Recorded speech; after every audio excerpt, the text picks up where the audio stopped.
The night was thick with silence, broken only by the frantic beating of her heart. She pressed herself against the cold marble wall, every muscle tensed, listening for footsteps in the endless corridors of the palace.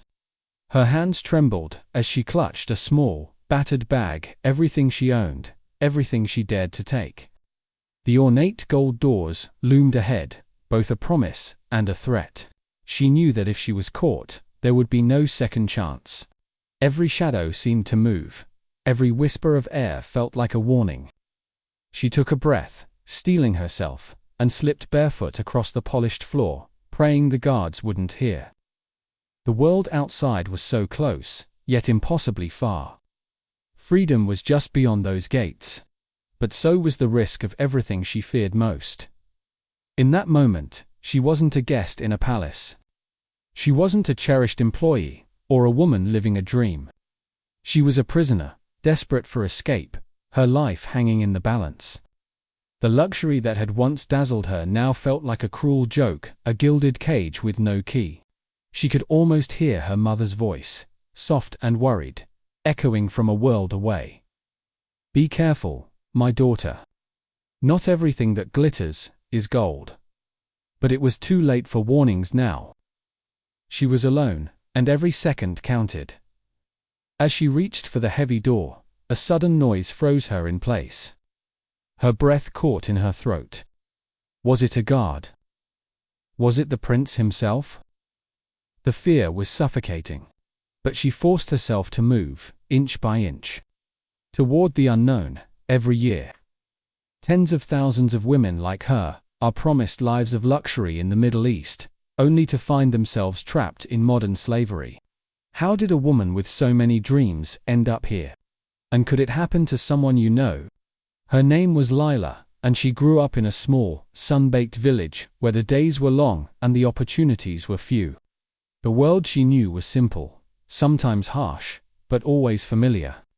Her family's home was modest, a patchwork of faded paint and weathered wood, filled with laughter, arguments, and the comforting aroma of her mother's cooking. Lila was the eldest of 4 children, and from a young age, she felt the weight of responsibility pressing down on her slender shoulders. Her father's health had been failing for years, and her mother worked tirelessly, taking in laundry and odd jobs just to keep food on the table. Despite the hardships, Lila was a dreamer. She would sit by the window at night, gazing at the stars, imagining a life beyond the dusty roads and endless fields. She devoured stories of faraway places, cities with glittering lights, women in beautiful dresses, lives untouched by struggle. She promised herself that one day, she would give her family more than just survival. She would give them hope. But hope, in her world, was a fragile thing. Every day, she watched her mother's hands grow more calloused, her father's cough deepen, her siblings' shoes wear thin. The village was full of stories, some whispered. Some shouted about girls who had left for the city, or even abroad, returning with gifts and money, their families lifted out of poverty. Sometimes, the stories ended in tragedy. But more often, they were painted with the bright colors of possibility. Lila's vulnerability was not just poverty, but love. She adored her family, and every sacrifice she made was for them. She left school early to help at home, gave up new clothes so her siblings could have enough, and learned to hide her own hunger behind a smile. She was clever, resourceful, and fiercely loyal, but she was also young and untested. The world outside her village was a mystery, and she longed to see it for herself. Pressure came from all sides. Her father, proud but weary, would sometimes look at her with a mixture of hope and apology. "You're our brightest star, Lila," he'd say. "Maybe you'll be the one to change our luck." Her mother, more cautious, worried about the dangers that lurked beyond their borders. But even she couldn't deny the allure of a better life. Friends and neighbors, too, would talk about opportunities, jobs, in the city, contracts overseas, the chance to serve wealthy families, and send money home. The recruiters who visited the village were always well-dressed, polite, and full of promises. They spoke of luxury, respect, and security, painting a picture so vivid that it was hard not to believe. Lila's heart ached with longing. She wanted to be more than just another girl from a forgotten village. She wanted to be the one who made a difference, who brought her family out of the shadows and into the light. When the opportunity finally came, a chance to work for a royal family in Saudi Arabia, with a salary that could change everything, she felt as if her prayers had been answered. The decision was not easy, but the hope of a better future was too powerful to ignore. She packed her few belongings, hugged her family tightly, and promised to write every week. As she boarded the bus that would take her to the city, she looked back at her mother's tearful face and her siblings waving from the doorway. Lila believed she was stepping into a new chapter, one filled with promise and adventure. She had no way of knowing that the path ahead would test her in ways she could never have imagined. It began on an ordinary afternoon, the kind where the sun hung heavy in the sky and the air shimmered with heat. Lila was helping her mother sort laundry when a sleek, unfamiliar car rolled into the village square. The villagers gathered, curiosity piqued. As a well-dressed woman stepped out, her heels clicking confidently on the cracked pavement. She introduced herself as Madame Ferrer, a recruiter for an international agency. Her smile was warm, her words practiced and smooth, and she spoke with the authority of someone who had seen the world. Madame Ferrer's arrival was no accident. She had a list of names, and Lila's was at the top. She explained that she was looking for bright, hard-working young women to work for a royal family in Saudi Arabia. The job, she said, was not just any job, it was a once-in-a-lifetime opportunity. The prince's household was renowned for its generosity and elegance. Employees lived in luxury, traveled to exotic places, and earned salaries that could transform their families' lives. There would be beautiful uniforms, private quarters, and the chance to learn new languages and skills. "You'll be treated like family," Madame Ferrer promised, her eyes shining with conviction. Lila listened, her heart pounding with a mixture of excitement and disbelief. The recruiter's words painted a picture so dazzling it was almost impossible to resist. She imagined herself in flowing gowns, walking through marble halls, sending money home to her family every month. She saw her siblings in new clothes, her father's medicine paid for, her mother's hands finally at rest. The offer felt like a miracle. A golden ticket, out of struggle, and into a world she had only dreamed about. But beneath the surface, a faint unease flickered. Madame Ferrer's questions were personal. Did Lila have a passport? Was she willing to travel alone? Could she keep secrets? The recruiter assured her that everything would be arranged. The agency would handle her visa, her travel, even her medical checkups. All she had to do was sign a contract and trust the process. Lila hesitated, glancing at her mother, who stood nearby, wringing her hands. The older woman's eyes were wary, but the recruiter's charm was hard to resist. The contract was long, written in a language Lila barely understood. Madame Ferrer glossed over the details, pointing out the salary, the benefits, the promise of safety. "You'll be protected," she said. "The prince values his staff. You'll want for nothing." Lila's friends gathered around, whispering encouragement. Some had heard of girls who had gone abroad and returned with stories of adventure and wealth. Others warned her to be careful, but their voices were drowned out by the recruiter's persuasive tone. That night, Lila lay awake, the contract clutched in her hands.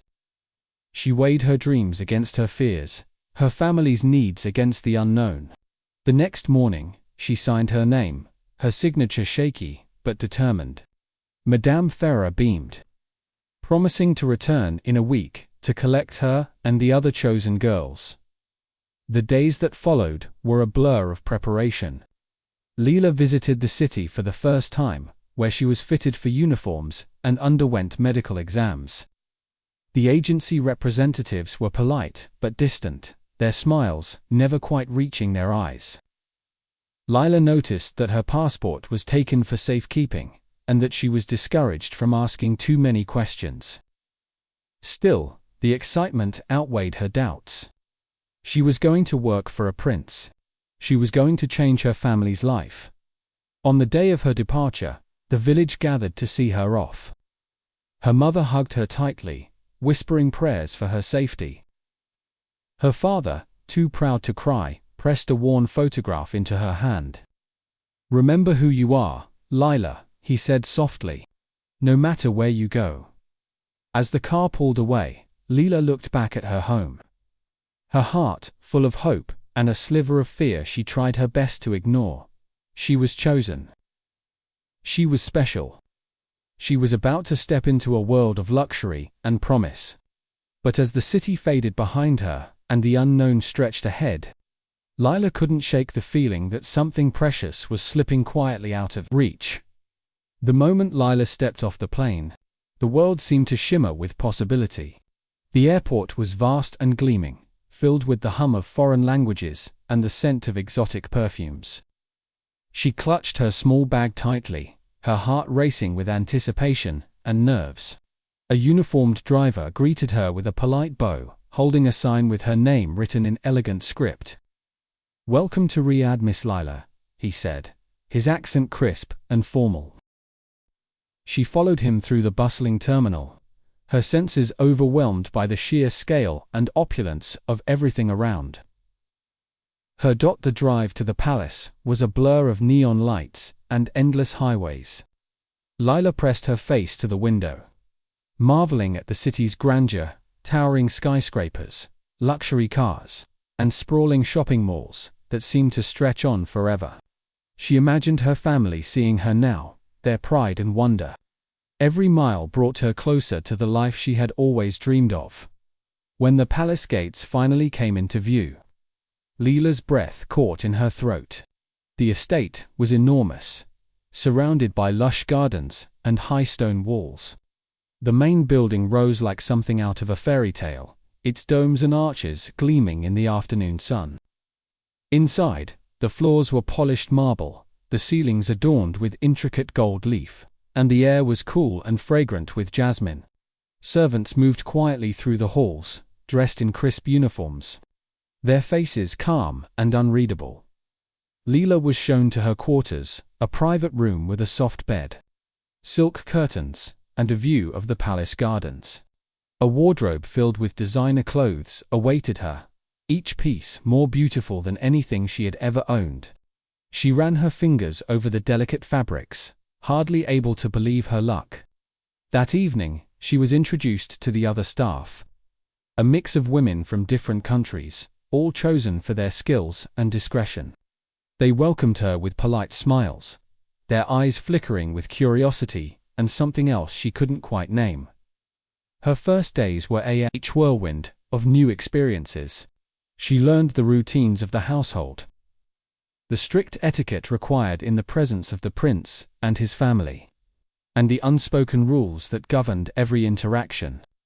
The work was demanding but not unbearable, serving at lavish banquets, arranging flowers, preparing rooms for important guests. Lila moved through the palace in a daze, dazzled by the luxury and the sense of purpose she felt. She sent messages home whenever she could, describing the beauty of the palace, the kindness of the staff, and the incredible food she tasted each day. "It's like living in a dream," she wrote to her mother. "I wish you could see it." The prince himself was a distant figure, rarely seen, except at formal events. When he did appear, he was always surrounded by an entourage, his presence commanding and mysterious. Lila caught glimpses of his world-private concerts, glittering parties, and whispered conversations in languages she didn't understand. She watched as guests arrived in limousines, draped in jewels and designer gowns, their laughter echoing through the marble halls. It was a world of privilege and power, and for a moment, Lila felt as if she belonged. Yet, even in the midst of all this splendor, there were moments of uncertainty. The other staff members were friendly but guarded, their conversations careful and brief. Lila noticed that some of them avoided certain rooms, and that the palace was filled with locked doors and silent corridors. She brushed off her unease, telling herself that every new place had its secrets. At night, as she lay in her luxurious bed, Lila dreamed of her family and the future she was building for them. She believed she had made the right choice, that her sacrifices would be rewarded. She was living the life she had always wanted, or so she thought. But behind the palace doors, not everything was as it seemed. At first, the changes were so subtle that Lila barely noticed them. The day after her arrival, a house manager collected her passport, explaining it was for safekeeping and to handle her residency paperwork. Lila hesitated, but the woman's tone was brisk and matter-of-fact, leaving no room for questions. "It's standard procedure," she assured her. "All staff must comply." Lila nodded, telling herself it was just another part of working for royalty. Surely, in a place like this, everything had to be done by the book. Soon, other small restrictions crept in. Lila found that her phone calls home were limited to a few minutes each week, always supervised by a senior staff member. When she asked if she could send a letter or video call her family, she was told the palace had strict privacy rules. "The prince values discretion," the manager explained, her smile polite but unyielding. "We must protect the family's reputation at all times." Lila tried to accept this, reasoning that such high-profile employers would naturally be cautious. Her movements within the palace were also carefully monitored. At first, she was given a tour of the main areas, but soon she realized there were entire wings she was never allowed to enter. If she lingered too long in a hallway or asked about a locked door, she was gently but firmly redirected. "That's not your responsibility, Lila," she was told. "Focus on your duties." The other staff seemed to know these boundaries instinctively, moving through the palace with practiced precision, never questioning the rules. Lila's days became a series of routines, each one tightly controlled. She was told when to wake, when to eat, and when to rest. Her meals were brought to her room, and she was discouraged from socializing with the other staff outside of work hours. When she tried to befriend a young woman from the Philippines, she was warned that fraternizing could lead to misunderstandings and was best avoided. The message was clear: keep your head down, do your job, and don't ask questions. Despite these restrictions, Lila tried to remain optimistic. She reminded herself of the beautiful room, the generous salary, and the promise she had made to her family. She rationalized the rules as necessary for such a prestigious household. After all, she was working for a prince. Wasn't it natural that security would be tight? She told herself that the isolation was temporary, that once she proved herself, things would become more relaxed. But as the weeks passed, the sense of unease grew. She noticed that some staff members seemed anxious, their eyes darting nervously whenever a supervisor approached. She overheard whispered conversations in the laundry room, quickly silenced when she entered. Once, she saw a woman quietly crying in a corner. But when Lila tried to comfort her, the woman shook her head and hurried away. Still, Lila clung to hope. She convinced herself that these were just the growing pains of adjusting to a new life. She focused on her work, sent cheerful messages home, and tried to ignore the nagging feeling that something was very wrong. After all, she had come so far, and she couldn't let doubt ruin her dream. Not yet. The days began to blur together, each one marked by the relentless rhythm of work and the tightening grip of control. Lila's duties multiplied without warning. What had started as simple housekeeping soon became a never-ending list of demands. She was expected to rise before dawn, scrubbing marble floors until her hands ached, polishing silver until it gleamed, and preparing elaborate meals for guests she never saw. The palace, once a place of wonder, now felt impossibly vast and cold. Its beauty, a constant reminder of how small and powerless she had become. The staff's smiles faded, replaced by curt instructions and sharp glances. Supervisors barked orders, their voices laced with impatience. If Lila made a mistake, if a glass was out of place, if a room wasn't spotless, she was met with scorn and, sometimes, outright insults. "Are you stupid?" One manager sneered when she misunderstood a request. "You're lucky to be here. There are hundreds who would take your place." The words stung, but Lila forced herself to swallow her pride. Reminding herself of her family and the promise she had made to send money home as the weeks dragged on. The rules grew stricter. Lila was no longer allowed to leave her room without permission, even during her rare moments of rest. Her meals became smaller, sometimes skipped altogether if she displeased a supervisor. The other staff, once a source of comfort, now avoided her, their faces tight with fear. Lila realized that everyone was being watched, every word and action monitored by unseen eyes. The palace was filled with security cameras, and rumors spread of staff who had been dismissed, or worse, for breaking the rules. The psychological manipulation was subtle but constant. Supervisors reminded Lila daily of her good fortune, insisting that she owed everything to the prince's generosity. "You have a roof over your head, food to eat, and money to send home," they repeated. "You should be grateful." When Lila tried to protest the endless hours or the lack of rest, she was told she was ungrateful, that she didn't understand how lucky she was. The threat of being sent home with nothing, or worse, was always hanging over her head. Lila's hope began to wither, replaced by a growing sense of dread. She realized she was not a guest in a palace, but a prisoner in a gilded cage. The luxury that had once dazzled her now felt suffocating, every ornate detail a reminder of her captivity. She missed her family with an ache that never left her, but her messages home were censored and brief. She could not tell them the truth, could not risk their worry, or the possibility of punishment. Nights were the hardest. Alone in her room, Lila replayed the recruiter's promises in her mind, each one now sounding hollow and cruel. She remembered the hope she had felt, the dreams she had carried with her across the ocean. Now, those dreams seemed impossibly far away, replaced by a reality she could never have imagined. She wondered if anyone would believe her if she told them what was happening, if anyone would care.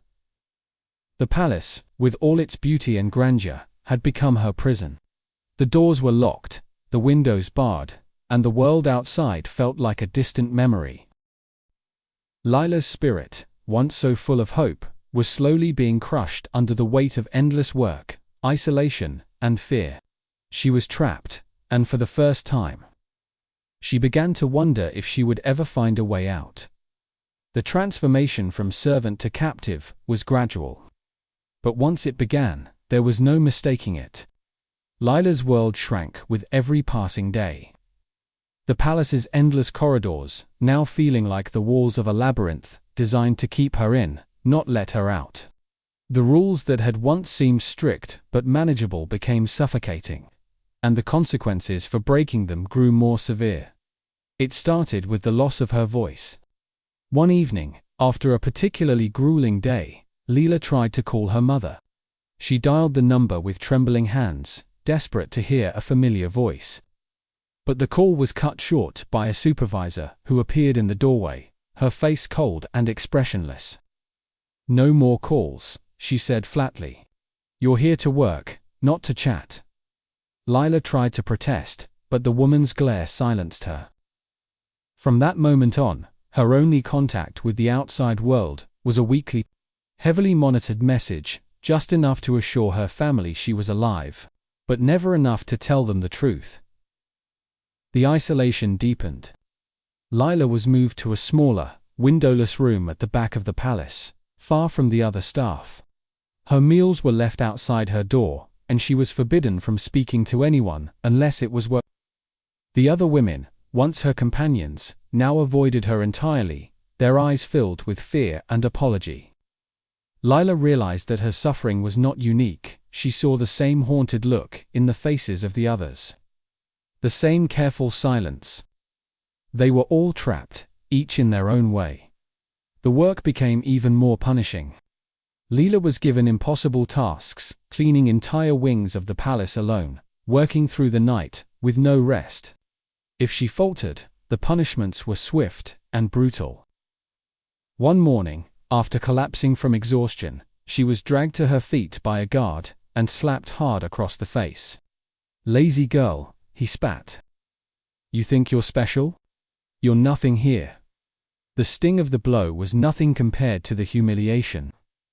The knowledge that she was utterly powerless. Physical abuse became a constant threat. Supervisors no longer bothered to hide their cruelty.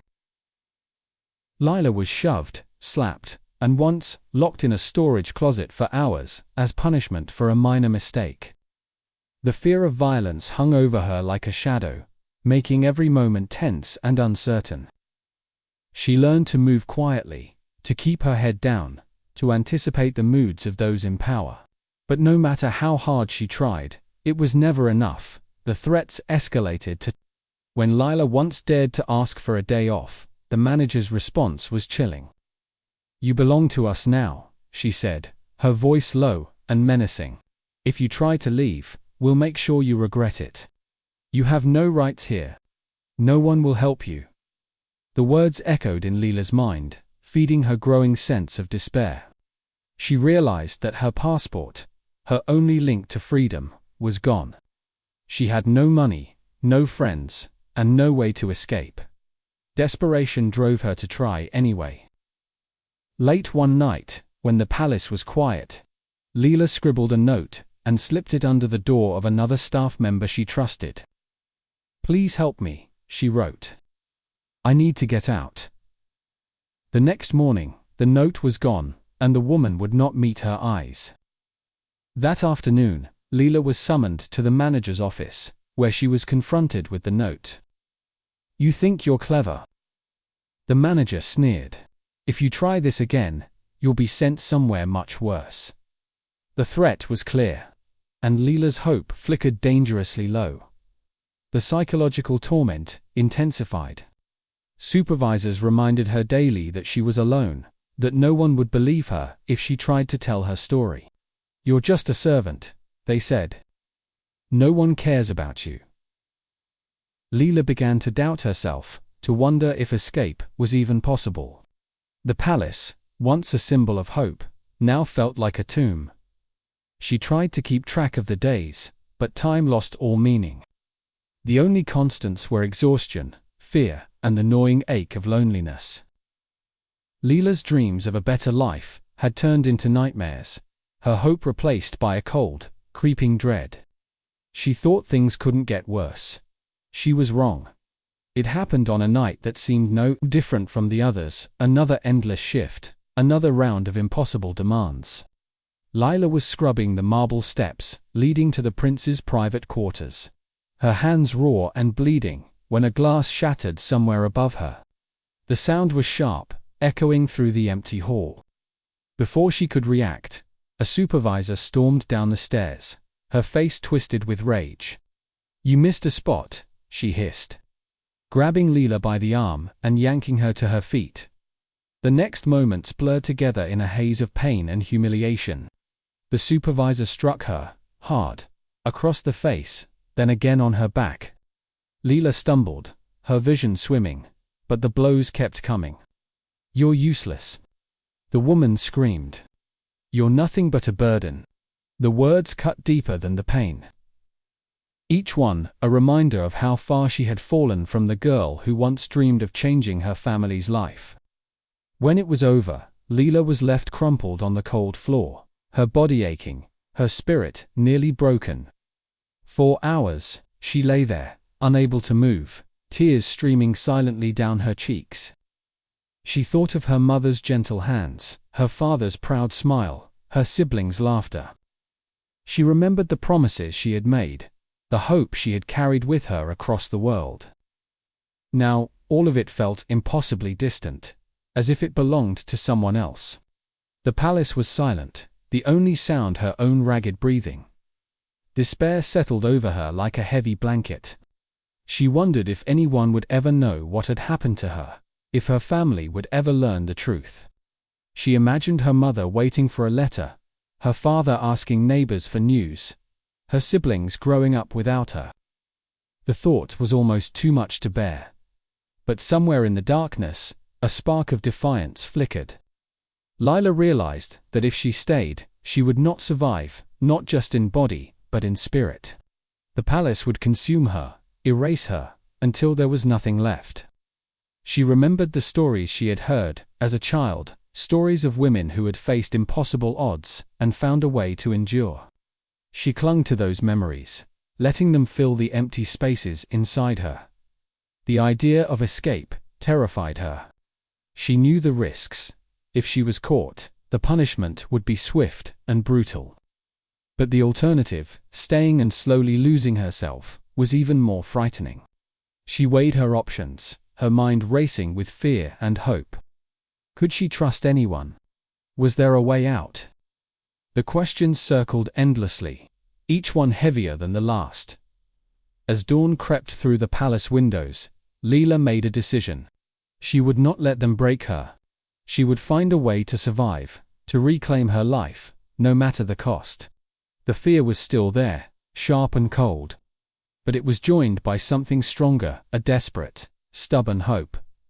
She wiped her tears, forced herself to stand, and began to plan. The road ahead was uncertain, and the dangers were real, but for the first time in months, Lila felt a glimmer of control. She would not be a victim. Not anymore. Lila's resolve hardened in the days that followed. She moved through the palace with new purpose, her eyes sharper, her mind always working. She watched the routines of the guards, memorized the shift changes, and noted which doors were left unlocked, even for a moment. Every detail mattered, but she knew she couldn't do it alone. The risk was too great, the consequences too severe. She needed an ally, someone she could trust with her life.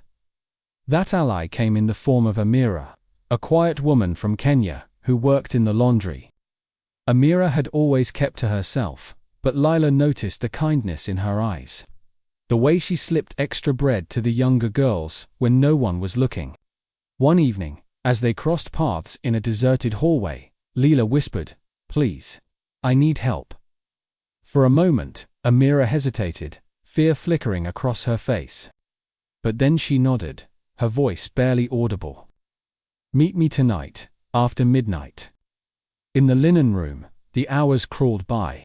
Lila's heart pounded as she crept through the silent palace, every shadow a potential threat.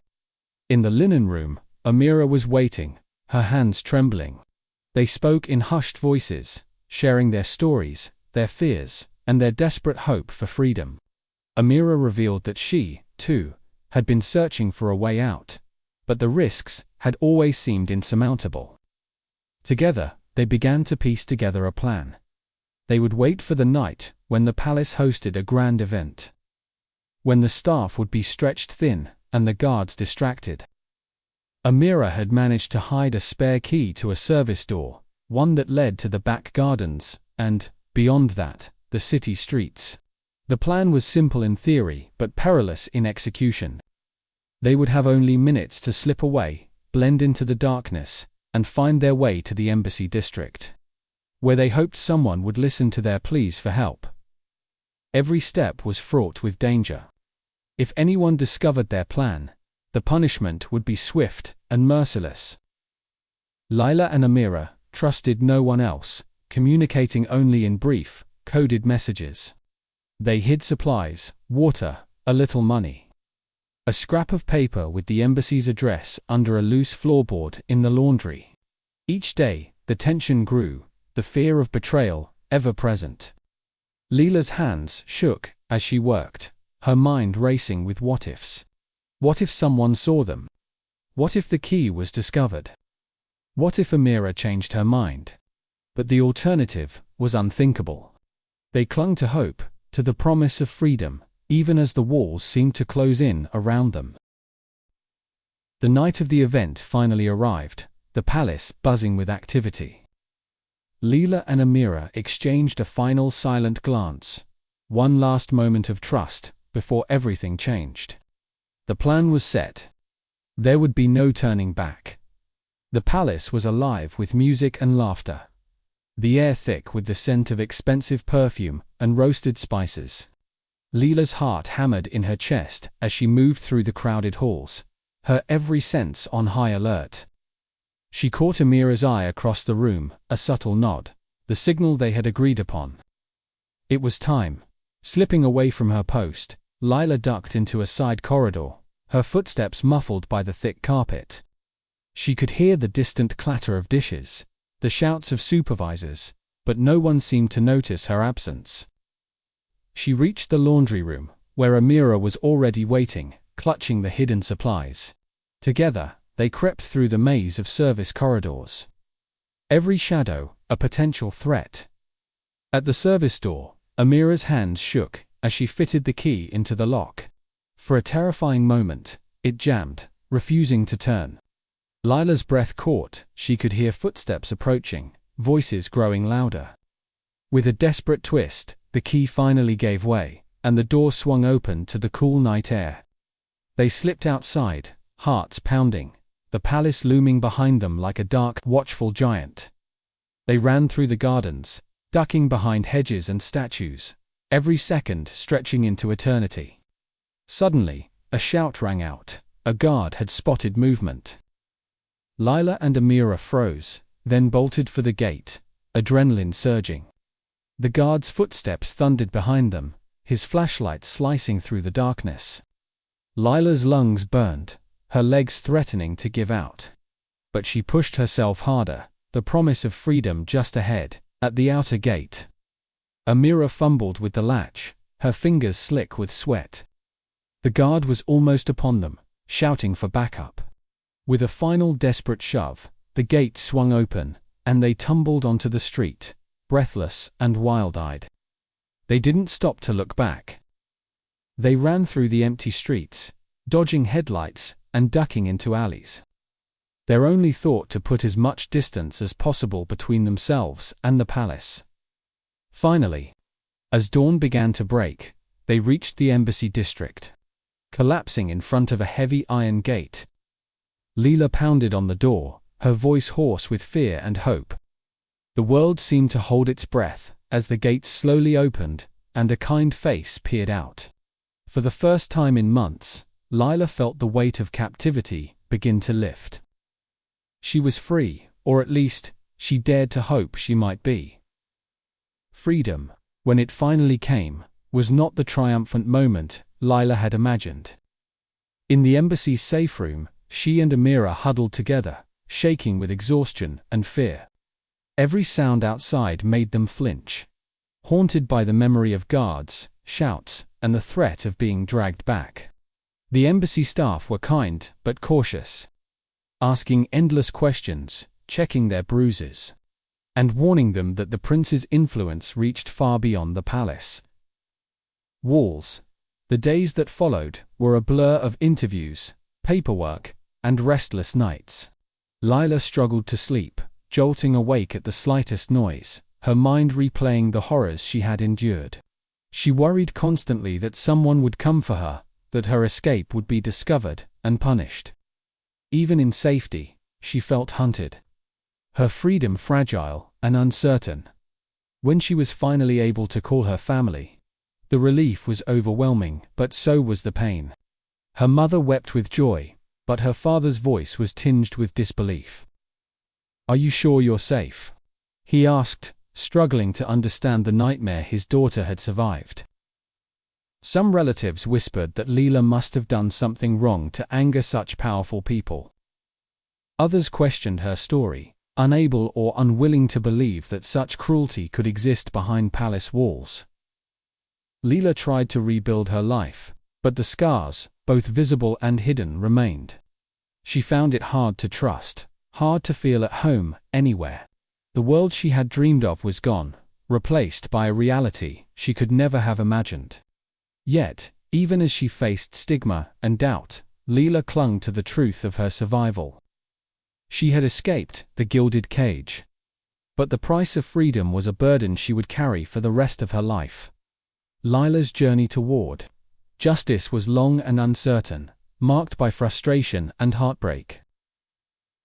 With the embassy's help, she filed a formal complaint against her former employers, detailing the abuse and exploitation she had suffered.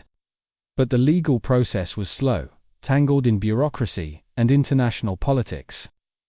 The prince's wealth and influence shielded him from consequences, and Lila quickly learned that the system was not built to protect women like her. She attended hearings, gave testimony, and relived her trauma again and again for officials who often seemed indifferent or skeptical. Some questioned her motives, suggesting she was exaggerating or seeking attention. Others offered sympathy, but little real help, their hands tied by diplomatic immunity and the lack of enforceable laws. The rare moments of accountability when a lower-level supervisor was quietly dismissed or a small fine was levied felt hollow compared to the suffering she and others had endured. Lila found herself fighting not just for her own justice, but for the countless women whose stories would never be heard. She joined support groups, shared her experience with journalists, and advocated for stronger protections for domestic workers. Each step was a reminder of the systemic issues that allowed such abuse to flourish: the lack of oversight, the power imbalance, the silence that protected the powerful. Healing was a slow, uneven process. Some days, Lila felt strong, her voice clear and determined. Other days, the weight of what she had survived threatened to pull her under. But she refused to give up. Her fight for justice was not just about punishment, it was about reclaiming her dignity and helping others find the courage to do the same. Years later, Lila's scars had faded, but the memories remained. She had rebuilt her life, piece by piece, finding work with a local women's organization that helped survivors of trafficking and abuse. Each day, she met women whose stories echoed her own dreamers, lured by promises of a better life, only to find themselves trapped and powerless. Lila listened, comforted, and shared her truth, determined to break the silence that had once imprisoned her.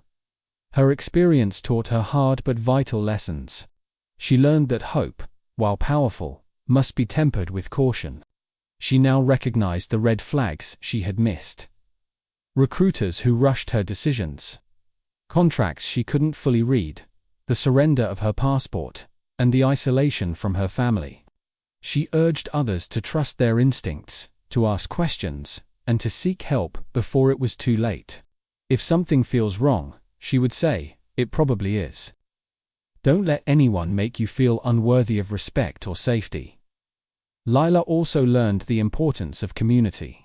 She encouraged viewers to support organizations that protect migrant workers and to speak out against systems that enable abuse. She reminded people that survivors need more than rescue, they need understanding, resources, and a chance to heal without judgment. Listen to their stories, she urged. Believe them. Stand with them. For those watching, Lila offered practical advice. Always research job offers thoroughly. Never hand over your passport, and keep copies of important documents. Stay connected to loved ones, and memorize emergency contacts. If you or someone you know is in danger, reach out to local embassies, NGOs, or hotlines for help. No one should have to face such darkness alone. Lila's journey was marked by pain, but also by resilience. She refused to let her captors define her story. Instead, she became a voice for the voiceless, a beacon of hope for those still trapped in silence. Her message was clear. Even in the darkest moments, there is a way forward. With courage, support, and awareness, freedom is possible. If you or someone you know is at risk, don't wait. Reach out. Share this story. Together, we can shine a light on hidden suffering and help others find their way home.